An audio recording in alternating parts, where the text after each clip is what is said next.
Bye-bye Macau. See you next time. I don't know when. Pero babalik kami dito ulit kasi baka may convention ulit dito. Yan yung Wynn Palace. Ito yung Casino Lisboa and then Grand Lisboa Hotel. Emperor Hotel.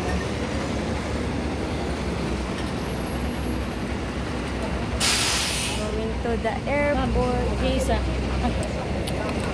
Thank you. Hindi pa. MT1. Bus MT1 going to the airport. Yoho. Ayun pala ang Yoho na ano, Treasure Island. Lagi kasi nagtatanong saan yung ano. Ha? MT1. 101X.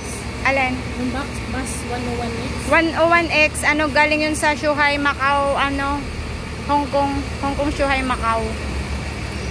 101. Pagka pa airport, MT1.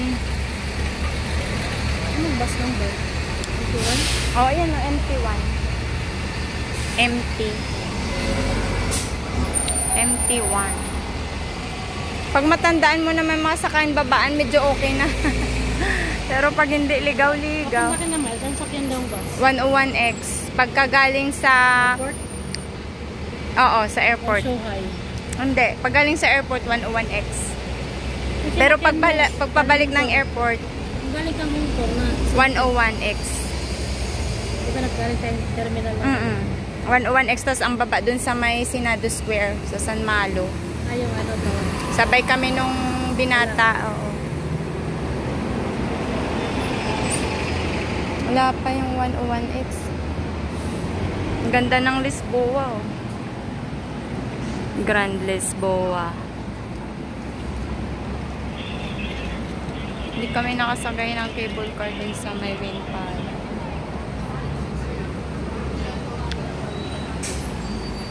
Yun yung mga fountain. Kabilang sa.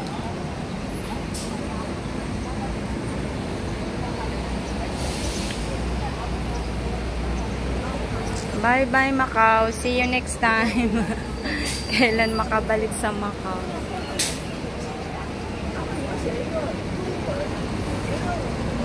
Sa Taiwan, di gaano mahirap mamasyal sa Taiwan pag walang tour bus. Kasi sobrang lalayo no? Sobrang layo ng distance. Kailangan talaga meron tour guide. Kasi di pa din nakakaintindi ng mga tao. Oo. Yung sa Taiwan kasi bihira yung nag-i-English. Yung mga ano lang. Mostly talaga doon Mandarin talaga ang salita nila. Tagal ng basa.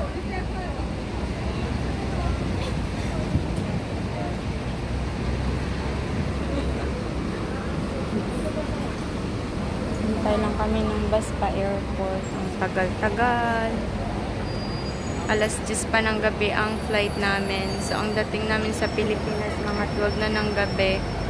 Tapos, didiretso kami bukas ng umaga sa PITX. Papunta naman ng Bicol.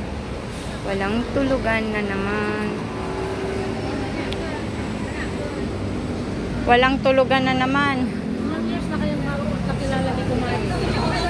Ano, mga 3 years kasi nauna namin siya nakilala sa simbahan, nagsisimba siya dun.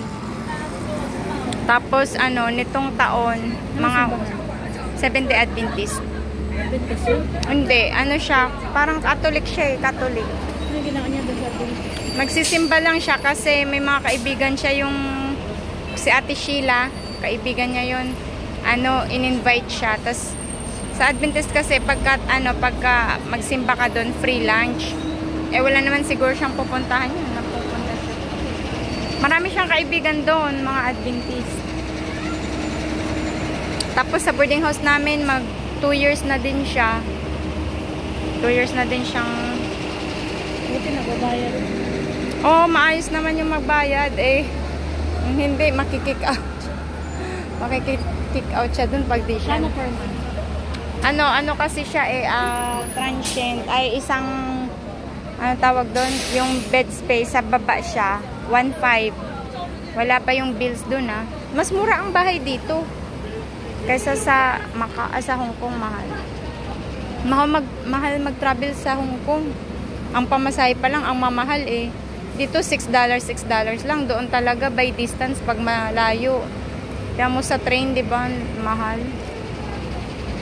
Pamasahe mo lang, aabutin ka ng 200. Di mo pa naiikot ang Hong Kong. Kasi kahit may card ka, may octopus card ka, ganun pa rin ang pamasahe. May subsidy nga lang. Eh, dito sa kanila, ang pamasahe 2.5 or 3. May subsidy? Oo. Binabalik yon every 16, 17 of the month. Yung nagastos mo na, halimbawa, nakagastos ka ng 100 sa isang buwan, ang kalahati yata yon ang binabalik. Binabalik dun sa card mo. MT2, ang tagal ng MT1 ah. Forward Con ha.